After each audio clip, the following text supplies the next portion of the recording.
Good morning, dear students. Today I am going to tell you how to make complex sentence using noun clause, adjective clause and adverb clause. ठीक है, आज हम आपको बताएंगे कि complex sentence कैसे बनाएंगे. ठीक है, रूल्स मैंने आपको इसके प्रोवाइड कर दिए हैं. उसके बाद ही रूल्स को फॉलो करते हुए अब आपको चेक करना है कि कैसे हम कॉम्प्लेक्स सेंटेंस बनाते हैं. ठीक है, the first sentence is here. The thief has run away somewhere. I do not know it. The first rule is that first we use principal clause. क्या था रूल, क्या था इसका? सबसे पहले हम क्या यूज़ करते हैं? Principal clause. और आपका कॉम्प्लेक्स बनाने के लिए हम उस सेकंड लगाते हैं आपका सबऑर्डिनेट क्लॉज. अब हम यूज़ क्या करेंगे उसके लिए? आप कोई भी यूज़ कर सकते हो. नाउन क्लॉज लगा सकते हो, एडजेक्टिव क्लॉज यूज़ कर सकते हो या फिर एडवर्ब क्लॉज यूज़ कर सकते हो. क्या करने के लिए? यानी दोनों क्लॉज को, दो सेंटेंस होते हैं इसमें. The thief has run away somewhere एक हो गया. सेकंड है इसमें I do not know it दूसरा है. अब इसमें फर्स्ट आपको यूज़ करना है, पहले लगाएंगे हम प्रिंसिपल क्लॉज, बाद में उसको कनेक्ट करने के लिए यानी सबऑर्डिनेट को दूसरा वाला जो पार्ट होता है उसको जोड़ने के लिए, जैसे सिंपल को जोड़ने के लिए किया था पार्टिसिपल, जीरंड, इन्फिनेटिव ये सब यूज़ किए थे. इसी तरह से यहाँ पर कॉम्प्लेक्स यानी दोनों सेंटेंस को जोड़ने के लिए जो वर्ड हम यूज़ करते हैं, जो वर्ड हम कनेक्ट करने के लिए, अब कौन से क्लॉज का हम यूज़ करेंगे? नाउन क्लॉज का करें या फिर एडजेक्टिव क्लॉज का करें या फिर एडवर्ब क्लॉज का करें. तीनों में से किसी को भी यूज़ करके हम बना सकते हैं क्या? Complex sentence. ओके, तो the answer is I do not know. It is the main clause और प्रिंसिपल क्लॉज. क्या है ये? मेन क्लॉज, यानी इसका जो है मीनिंग कंप्लीट होता है, ये दूसरे क्लॉज पर डिपेंड नहीं होता. ये है आपका main clause. I do not know, मैं नहीं जानता.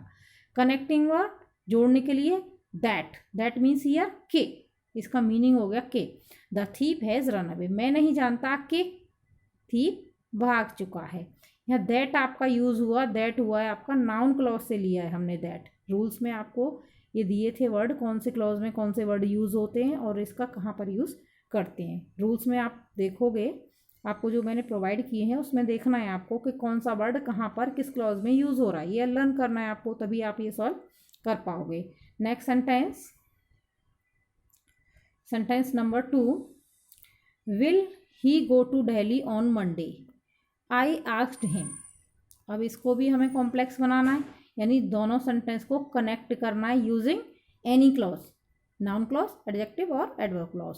तो the first we use main यानी principal clause. I asked him, it is the principal clause. I asked him. अब कनेक्ट करने के लिए इफ मीन्स हियर कि क्या, इट मीन्स क्या के वर्ड में आता है. इफ मीन्स यदि नहीं है, जो हिंदी में इफ मीन्स यदि जो करते हैं वो वाला नहीं है. यहाँ पर होता है इफ का मीन्स नाउन क्लॉज में होता है कि क्या. आई आस्क्ड हिम, मैंने उससे पूछा, if he will go to Delhi on Monday, कि क्या वह दिल्ली जाएगा मंडे में. कि क्या, क्या मीनिंग आया यहाँ इफ का? कि क्या. ये वर्ड आपको नोट कराए थे मैंने, आप देखना रूल्स में. Third sentence is a boy has lost his watch. एक बॉय ने अपनी वॉच को खो दिया. ही इज़ वेरी पुअर, वो बहुत पुअर है, गरीब है. अब दोनों सेंटेंस को कनेक्ट करना है. कैसे कनेक्ट करेंगे? ए बॉय, अब यहाँ हमने दूसरे यानी किससे कनेक्ट किया है? नाउन के तुरंत बाद में, यानी नाउन है ए बॉय, इसके जस्ट आफ्टर यूज़ करेंगे हम एडजेक्टिव क्लॉज. एडजेक्टिव क्लॉज का क्या रूल होता है? वो नाउन या प्रोनाउन को क्वालिफाई करता है, यानी इसकी क्वालिटी बता रहा है. हु क्या है यहाँ पर? एक कनेक्टिंग वर्ड है जो आपका एडजेक्टिव क्लॉज में आया है, यानी जो. A boy who is very poor, एक बॉय जो बहुत गरीब है. हैज़ लॉस्ट हिज वॉच, अपनी वॉच उसने खो दी. ठीक है, तो ये हमने यूज़ किया है यहाँ पर एडजेक्टिव क्लॉज. एडजेक्टिव क्लॉज में ये रूल्स लिखाए हैं, और भी बहुत सारे वर्ड्स हैं, उसके अकॉर्डिंग हम बहुत सारे एग्जाम्पल्स बना सकते हैं या फिर किसी के भी. अब ये बॉय है यानी पर्सन के लिए क्या यूज़ होता है? हु होता है. एक बॉय जिसने के जो बहुत गरीब है, जो के लिए यूज़ होता है यहाँ हु, जो बहुत पुअर है और उसने अपनी क्या वॉच लॉस्ट कर दी, खो दी. Next sentence, sentence number 4. Shastri ji was born at a place. I know that place. I know that place is here principal clause. ठीक है, अब दैट और दो कनेक्टिंग वर्ड नहीं आएंगे, दैट के लिए हम इसको हटा देते हैं आप जब कनेक्ट करेंगे। I know the place, that की जगह पर क्या यूज़ किया है, the place. I know the place. अब जहाँ पर, यानी प्लेस को ये बताएगा यहाँ पर जहाँ पर शास्त्री जी पैदा हुए, वेयर, जहाँ, कहाँ, और जहाँ के लिए यूज़ होता है वेयर, ये आता है आपका, कहाँ आता है ये, where Shastri ji was born. ठीक है, ये आपका आ गया एडजेक्टिव क्लॉज में। नेक्स्ट सेंटेंस नंबर 5,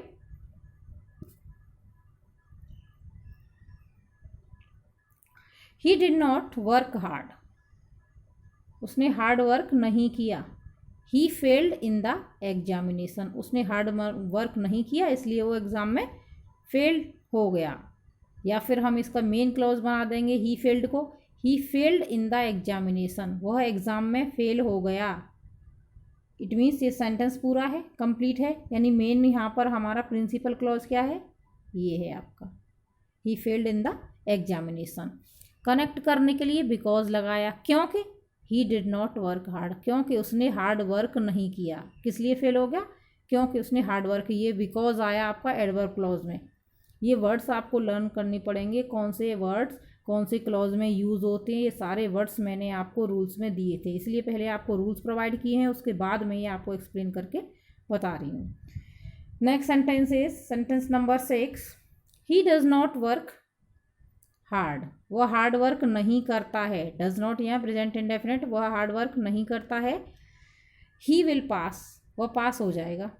कैसे हो जाएगा, यानी अब आपको यहाँ करना क्या है, कनेक्टिंग वर्ड यूज़ करना है, और वो भी subordinate. It is here while. He will pass, वह पास हो जाएगा, ये हो गया आपका प्रिंसिपल क्लॉज या main clause. He will pass यहाँ पर मेन क्लॉज है आपका। नेक्स्ट सबऑर्डिनेट क्लॉज आएगा इसका, while he does not hard work, हालांकि, यद्यपि या हालांकि जो लगाते, हालांकि वह हार्ड वर्क नहीं करता, वह पास हो जाएगा, हालांकि वो हार्ड वर्क नहीं करता है।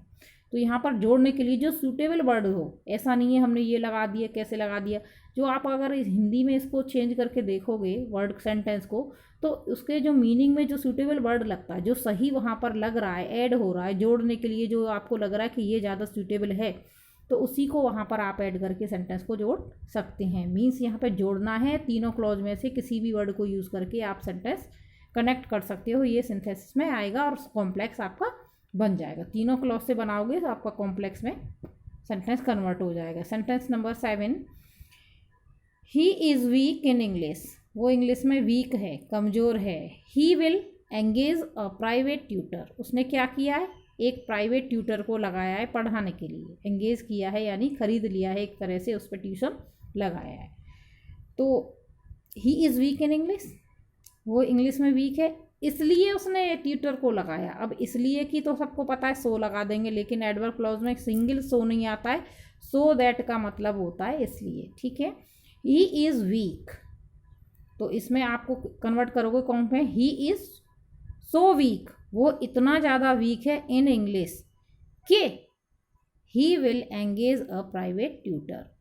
शो ये होगा ही इज़ सो वीक और दैट, ये दोनों वर्ड को बीच में भी इसके वीक और इंग्लिश आया है, यानी वैसे ये सो और दैट एक वर्ड है, ये रिजल्ट यानी एडवर्ब क्लॉज ऑफ रिजल्ट का दिखाता है आपको। रिजल्ट से मतलब है इतना वीक है, इसलिए he is so weak in English, वो इतना ज़्यादा वीक है कि उसने क्या किया है, ही विल एंगेज अ, ठीक है, रिजल्ट, जहाँ पर हमें रिजल्ट शो करता है तो हम एडवर्ब क्लॉज ऑफ रिजल्ट का वर्ड है सो दैट वो यूज़ करते हैं। बहुत सारे और भी वर्ड थे, सारे एग्जांपल्स नहीं एक्सप्लेन किए हैं, बाकी का जो कुछ एग्जांपल्स का मैंने आपको PDF दिया था उसके थ्रू आप अच्छे से उन्हें रीड करोगे तो समझ में आ जाएगा।